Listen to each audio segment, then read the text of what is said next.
This was supposed to be a live stream. However, YouTube has changed the app settings or layout of how they do live streams on the phone, and I do not have time to do a full setup. So we're going to try a one-take wonder here. We've got on the docket tonight a mid-year check-in of Language Arts Level 3 because Julie asked me on my flip-through video, which is linked in the description box, how we are liking it. First of all, disclaimer, my kiddo is older than a typical level 3 user. We had a slow start to language arts due to reading and writing struggles, but taking it slow was totally worth it because once it clicked, and now that kiddo is well above their reading level for their age, and they are happily writing stories for fun. So because of this, I won't be able to share about how on grade level it is, but I can say we are still working through this level because we have the time to, and I like how the Good and Beautiful teaches grammar and writing. Plus, I am huge on no learning gaps, especially when it comes to math and non-creative writing like essays. So let's start where we're at. We started this book mid-school year after finishing up level 2. Let's see if I can find, I got a bunch of bookmarks here to help us out. Nope, we'll just jump right in. Oh, it's because it's over here. And I found that language arts just takes longer than math, even without content struggles, especially with writing assignments, and if they're really into it or it's a heavy day. So lesson 51 here is requesting that they fill out this outline, and that they turn it into a story. My kiddo, again, is into writing and old enough to fill it in themselves. So this is going to take a few days because they're really now invested in the book. I am totally okay with that. We typically aim for a lesson a day, but it's always worth taking it slow when needed. All right, we also had to pause on the course book itself to do a bunch of spelling and have them test out of the spelling book, but we'll talk more about that later. Let's talk about books and literature. So this course comes with a book pack that has Timothy of the 10th Floor, The Kingdom of Kind, Heather and the Highland Pony, and The Journey of 5. Kiddos, partway through this Kingdom of Kind, we loved Timothy of the 10th Floor so much that we happily picked up the Badger Hills Farm series when it came out. It's got 6 books. I have a flip through of it on my channel too, which I will link down below in the description box for you if you're interested in that. I do have a review coming. The kiddo has finished these and highly recommended, especially if you've read this one. So if you know, it's a good extension of it. I am currently doing it as a read aloud for my family to see if I can get a wider range of opinions, and so I will do a more detailed review later. Okay, so Kingdom of Kind. Let's see, what notes do I have about the Kingdom of Kind? So kiddo is reading this one on their own now. Once we finished Unit 1, they were pretty confident in taking on as much independence as possible, which is encouraged starting level 4 and above anyway, so that's a good sign given that they are older than level 3. So they're reading this one on their own, almost done with it, looks like, because they are almost done with Unit 2, and they're enjoying this one. Now they are looking forward to Heather and the Highland Pony because the horses are their favorite animal. And they actually just told me tonight that another reason they're looking forward to it is because it's written by not Jenny Phillips. All of these other ones are written by Jenny Phillips, and not that Jenny Phillips isn't a good author.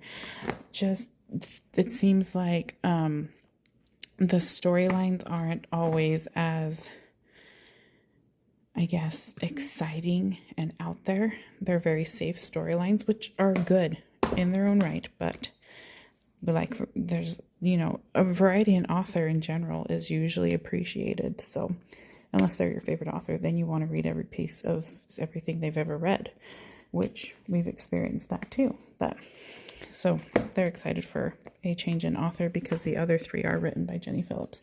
But again, loved this one, enjoying this one. So take that for what it's worth, I guess. Next, I liked here, let's see, literature and books. Okay, we're going to go into these pink ones now. I really liked that they are teaching the importance of carefully choosing the types of books you read. So they have a lesson on what makes a book worth reading and talking about things like that. And then they have, let's see, how far back do we need to go? Nope, farther than that. And then they have a lesson on messages and themes in books where they talk about things. Why should we be careful in choosing books as careful in choosing books as in choosing friends, that kind of thing. I like that they cover that. I also like that when they integrate books, let me take this one out so it's out of the way. So we just did 2. Let's go over to, nope, but it's here. When they integrate books like Heidi, here we have a whole literature study on Heidi. We have a sentence needs 3 things, and it talks about Heidi by Johanna Spyri. And then it gets into a spot here where it talks about if your child is a strong reader or, an advanced reader, they recommend getting the book Heidi or other challenging, well-written books, and then alternating reading or, whatever works for their level. And there's a classic starts Heidi. There's also the other one, which is very advanced. So maybe if your kiddo is a little more advanced in here, or you're just interested in having them read Heidi, start with the classic start and then work your way up if they love it, which is something I talked about in my library walkthrough. So I guess I'll link that video down below as well. All right, so I also liked they talked about here having them read Heidi, right? Later on, they get into talking about Swiss Family Robinson. And so they recommend, getting that one. So we have that one as well. And then when you get into Unit 3 here, they give you like important tips for reading, heads up. Unit 3 covers the writings of Marguerite Henry. So if you want extra enrichment or for advanced readers, here's some book recommendations. And then they have here, heads up, Unit 4 has sections from Rescue Dog of the High Past by this guy. And if you want some more from him, check out the book list. So I like that they give you recommendations if you really want to dive deeper on some of those authors that they cover in this course. Modifying the course for your child. One of the greatest blessings of homeschool is adapting the child's education to meet his or her specific needs and levels. Here are some examples. So they talk about adding reading accuracy and stuff, and practicing more spelling words. Do you want the child to practice more spelling words? You can do that. And speaking of modifying, my kiddo did not enjoy the spelling practice book for multiple reasons. 1, it's separate from the course. 2, it's only used every other day, so it's not like something you grab the whole thing and pull it out. And it's kind of an awkward size. It's, not really the same width or height as the book, and it just kind of gets lost in where we store their curriculum. So that was really annoying. And then rest of it is they know all of these spelling words. So after we had enough expressed concerns, I decided to let them test out. So we spent a few days just going through all the words, practicing the couple here and there that they needed, and tested out of it. So coming up in level 4, the current level 4 has a separate workbook for spelling and writing, but it's the same size as the course book. And you pull this out every day. So you just pull both books out, and it's just going to be something that helps not make the book that much thicker, So hopefully that will be more well received. And if we get into it, like you have a spelling workshop, they're all like 2-page spreads. So you have, oh, no, they're not. That one's only 1-page spread. Looking, my experience with this with an older kiddo earlier on, they were all 2 pages, but you have a page of spelling instruction and then a page for practicing their challenging words, the ones they're working with. So hopefully that will be better received, and likely if they test out of all of those words, not needing this side either, but we'll see. I will say that my kiddos are a huge testament to the good and the beautiful, laying a strong foundation in the early levels, and that reading good books will definitely improve their spelling, writing, and grammar naturally. Now, while we're talking about level 4 here, I know that the Good and the Beautiful is releasing updated versions of levels 4 through 6 in 2026, but they don't have exact release dates. So will we wait for it?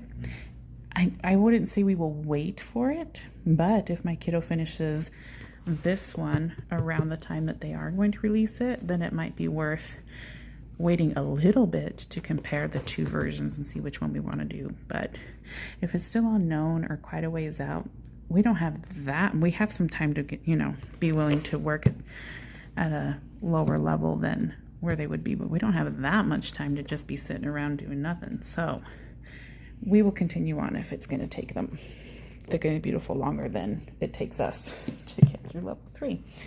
Okay, back into the course itself. Let's talk about art. That's these little blue guys. So art here, I really like that in this version, because I've used previous versions of the Good and the Beautiful as well. I like that they include audio narrations to go with the artwork. So this is Christ, let's see, what is this? Christ calming the storm, and there's a whole audio narration to go with it. I'm not expected to come up with anything to go with it, and I really appreciate that. They also have lessons on art, like many forms of visual art, and they have nope, not that one. Where are we going? Here they have artist studies, where it's all built in, like whatever they need to do to explore and learn about the art, they build it in, and I very much appreciate that. Okay, so we've covered all of the art, all of the literature and stuff. Let's talk about writing, because that is really important, right? So writing summaries. Now I really love that the Good and the Beautiful really takes like a hand-holding step by step, adds a little bit more here and there. They can get frustrating for my kiddos in math because they pick up math so quick, and so like adding one more little step, they're like, well, duh. But with writing, it is really convenient and very helpful to give them one step at a time. So with writing summaries, we started out earlier on with, just orally writing. I mean, this is supposed to be oral, but we went from my kiddo being very unwilling to do a summary and having a very hard time with it because not understanding the concept of a summary, to being able to leave me a little note of a summary that is perfectly written by lesson 50. When this is not the first one, there are multiple back here where they've either written it out for me or texted it to me when they were busy, because again, this child is a little more independent at this point. So that slowly stepping in is awesome, and I greatly appreciate it. Now, if we go into other writing, like essay writing, right? This is an essay workshop on Austria. They're just teaching like the basics to where they're gonna, here's your paragraphs, you're gonna cut and paste. Now, my kiddo prefers to put them in Google Docs because they have a thing about not cutting anything out of the book, and so we make it work.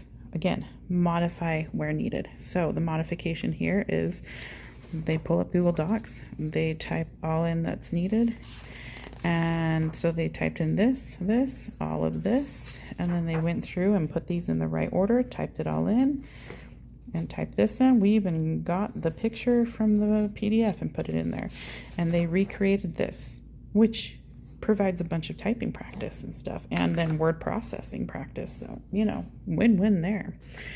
And when we get into farther on here, we have writing instructions part 1. This unit has multiple lessons on writing instructions because it's working on the basics of an essay. So you've got here your title, your topic, your instructions and your conclusion, which, you know, you would have like your introductory, your supporting paragraphs, and your conclusion. So they're stepping into that. And here they're introducing it. And they're really holding their hand in it, right? Here's the first, you're going to write the title. Here's the topic sentence. Now give us the instructions, and here's the conclusion for it. Woohoo! And then we get into another lesson. This is part 3, but it's fine. Here they have to write the title and they have to give the full topic sentence. Oh, I think part 2 was they had to finish the topic sentence. I missed the stepping in. So they had to finish the topic sentence in part 2, and this was brought in. Here they get to write the whole topic sentence, and then it's all there, right? And then we get into, let's see, we're 16 right there. Over here, all they're given is a part of the topic sentence, and they get to finish that and then write the rest of it. So slowly stepping them into being able to do it themselves, and I really, really enjoy that. Oh, this was the one. This was, what was this one? Comparative paragraph. Finish the paragraph. It was, oh, this is, oh, give 3 ways. So stepping them in even, it was just give 3 ways hardwood and softwood are different. Finish the paragraph, use some transition sentences, and then we get into, here's those. So they're stepping it in, which is awesome. So if we haven't met yet, hi there, I'm Elaine from On the Same Page Together. We are a Christ-centered home of learning, and on this channel we talk about all things family. We like to share what works for us as we strive to encourage you on your journey in life and family. If this was helpful in any way, please give it a thumbs up, leave me a comment. Any interaction is helpful with YouTube, and feel free to check out my channel for all kinds of flip-throughs on homeschool curriculum and some recipes and whatever else I've put up there that will hopefully help you out. And catch you in the next one. Bye.